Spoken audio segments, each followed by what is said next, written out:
संगत जी, जब कोई जीव अपना तन मन धन अगर अपने संत सतगुरु के चरणों में सौंप देता है, यानी उन्हें मालिक मान ले और अपने आप को उनका चाकर समझ ले, तो बाबा जी उसके सभी अच्छे और बुरे कर्म काट देते हैं और उस जीव आत्मा को सचखंड का अधिकारी बना देते हैं। संगत जी, श्री गुरु अर्जुन देव जी के वचन है कि जो भी प्रेमी हमारे पास आता है, अगर हमारा हुक्म मानता है और जो हुक्म के अंदर रहता है। संगत जी, अब यहाँ पर गुरु अर्जुन देव किस हुक्म की बात कर रहे हैं, तो वह हुक्म कौन सा, तो वो है 5 नियम और नाम का जाप।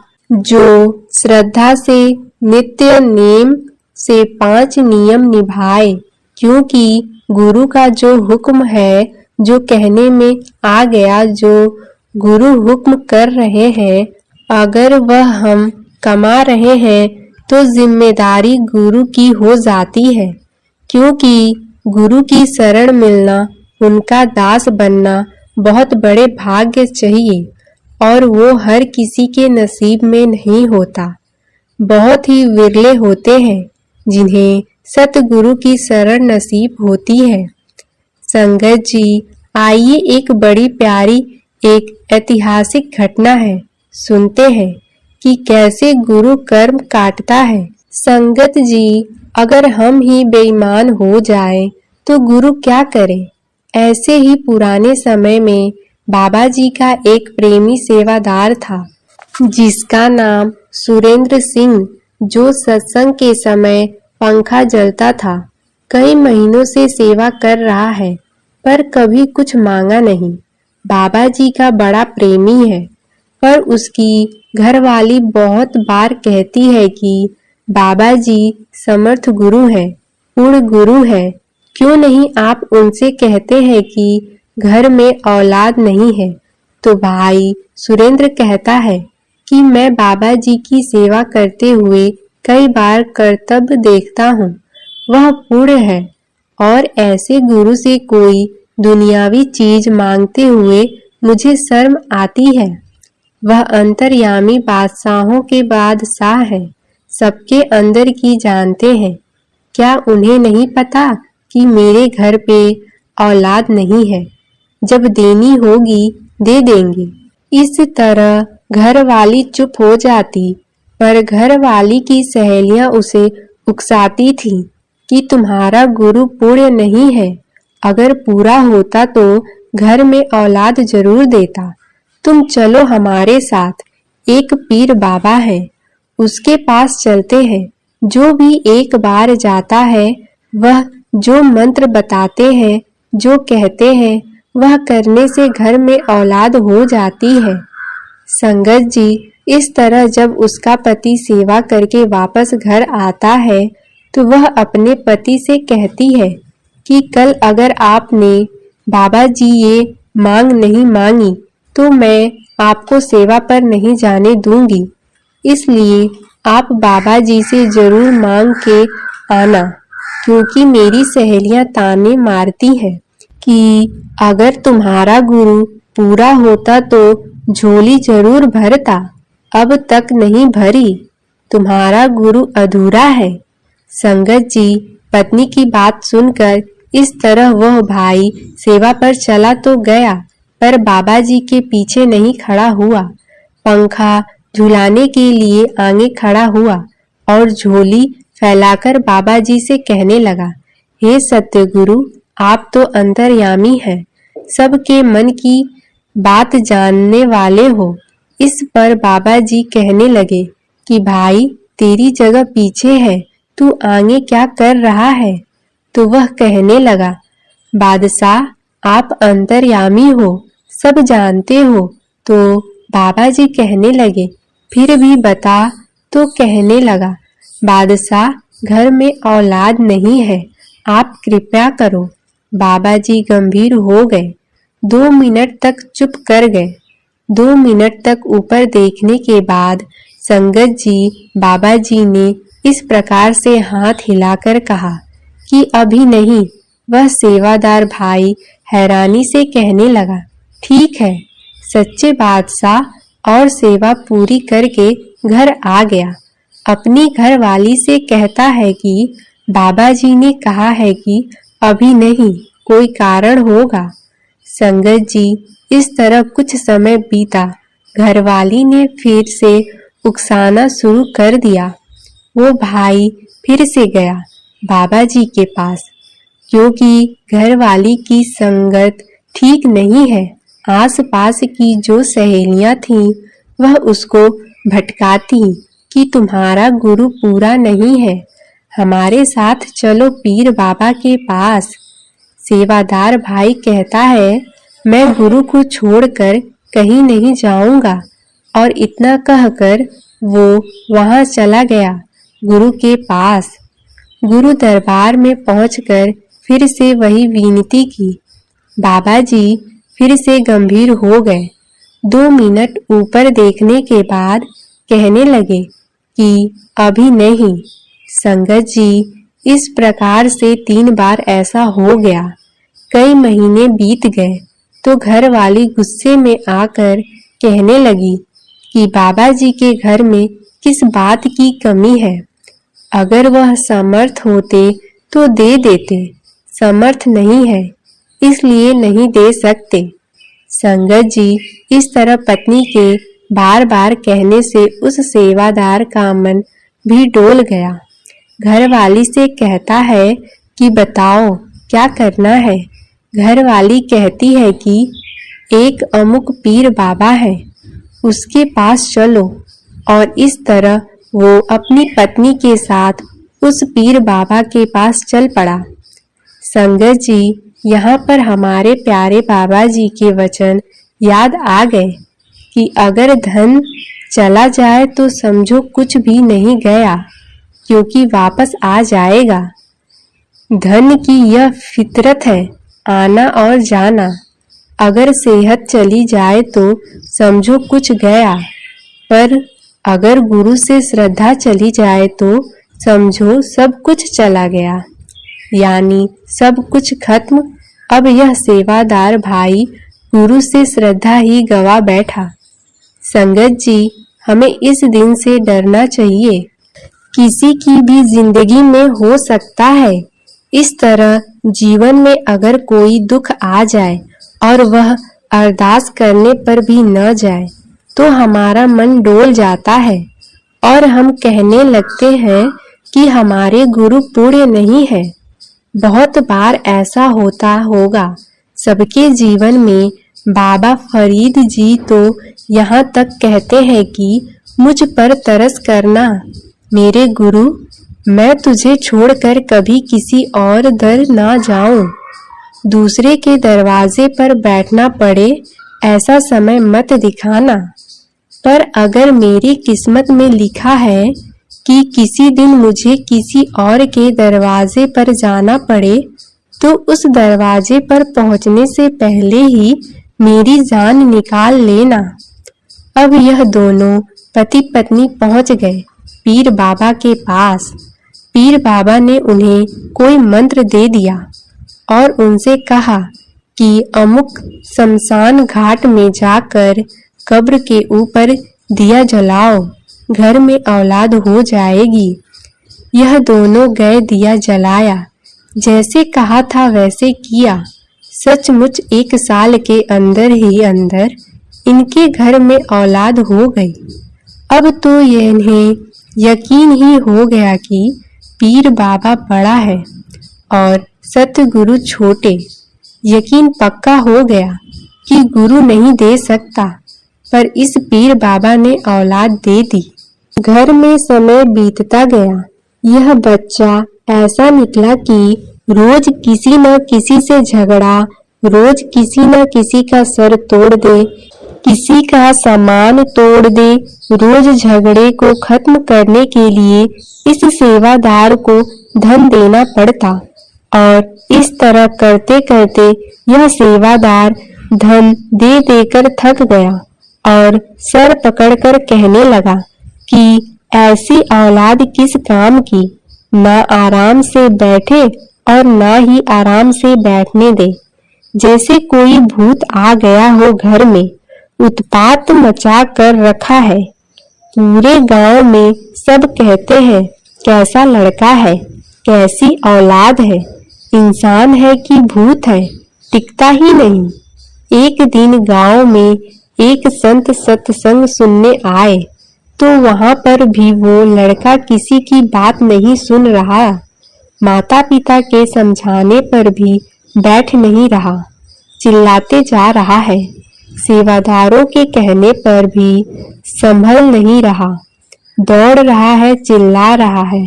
महापुरुषों ने बीच में कथा ही रोक दी और पूछने लगे कि इसकी माता खड़ी हो जाओ।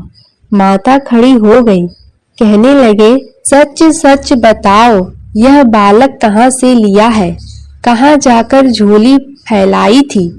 इस माँ कहने लगी कि एक पीर बाबा के पास गए थे, उसने कहा था कि शमशान घाट में जाकर दिया जलाना, घर में औलाद हो जाएगी।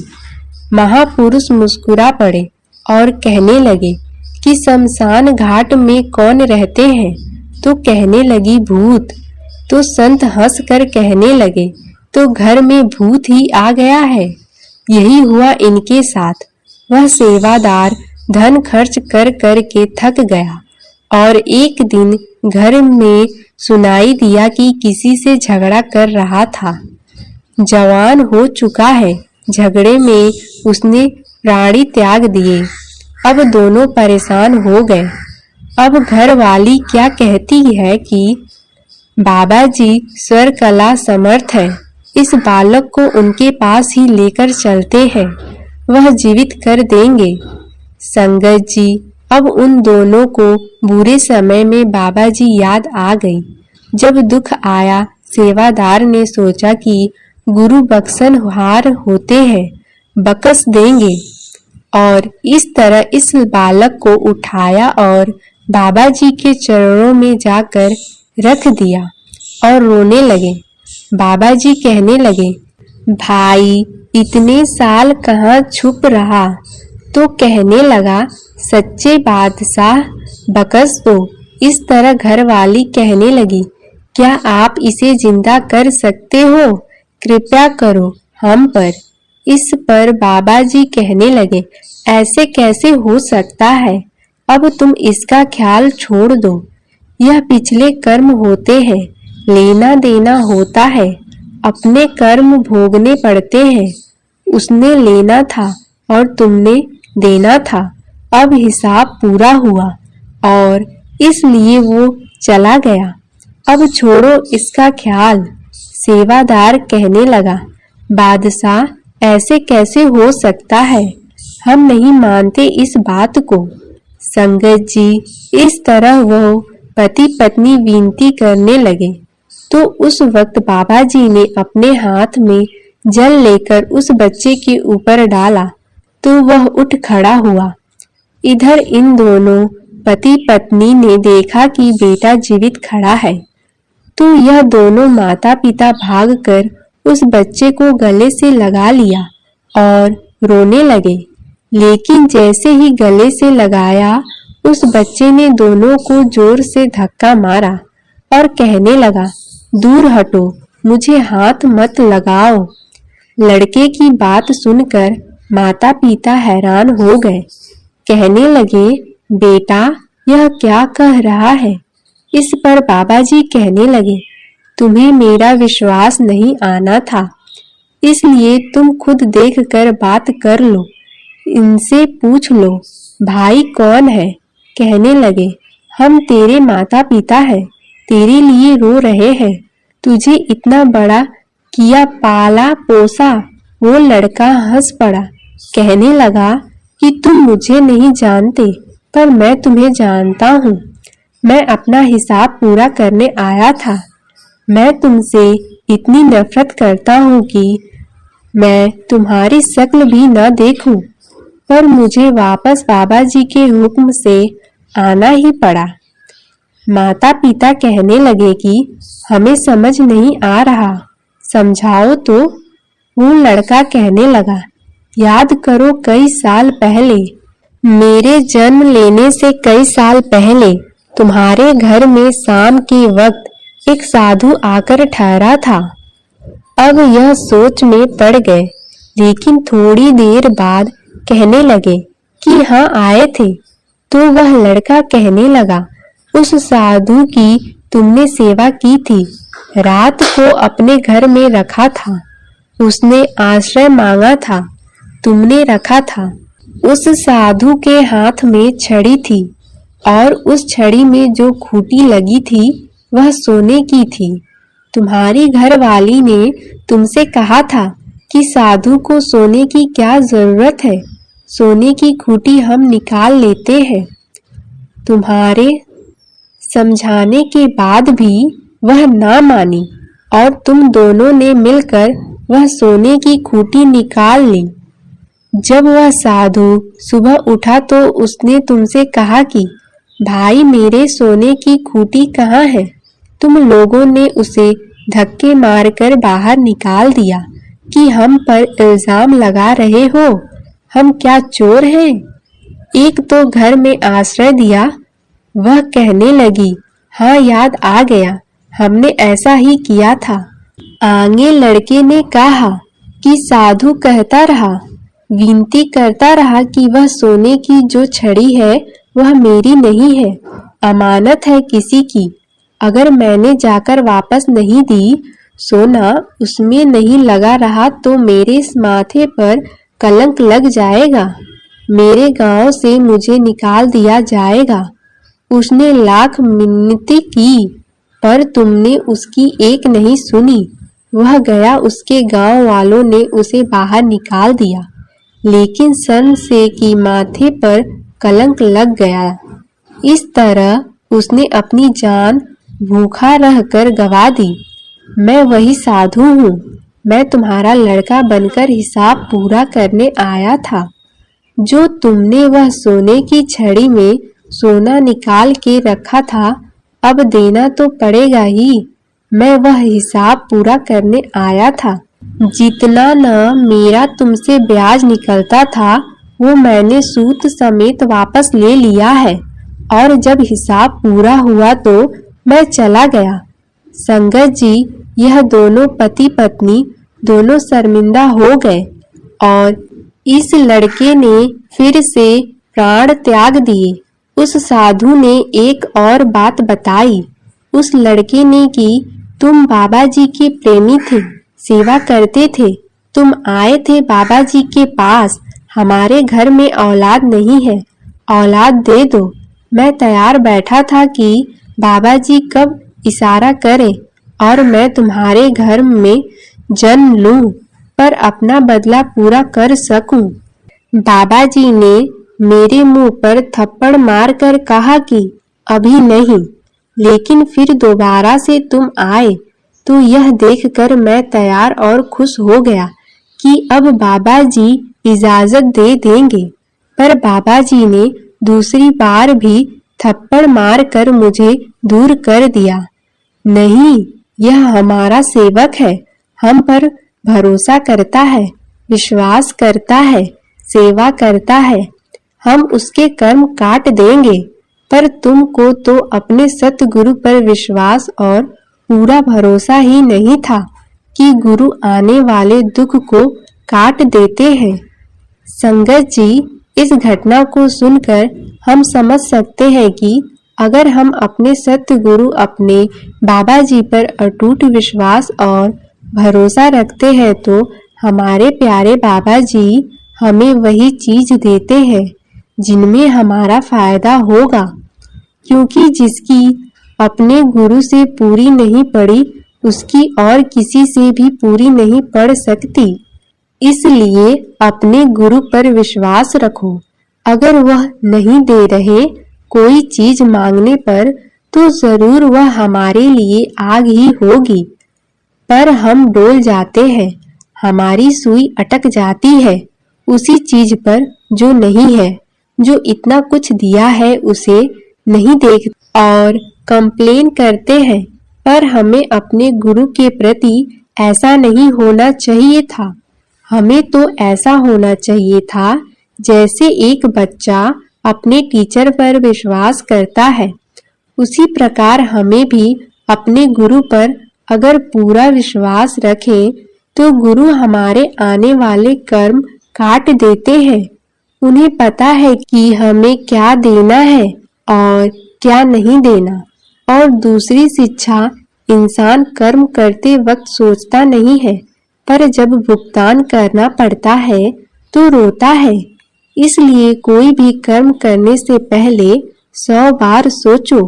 किसी को धोखा देते वक्त महापुरुष के वचनों को जरूर याद कर लो। इससे क्या होगा कि हम बुरे कर्म करने से बच सकते हैं। इसी के साथ आज के वीडियो को यही विराम देते हैं। मिलते हैं अगली एक नई वीडियो में।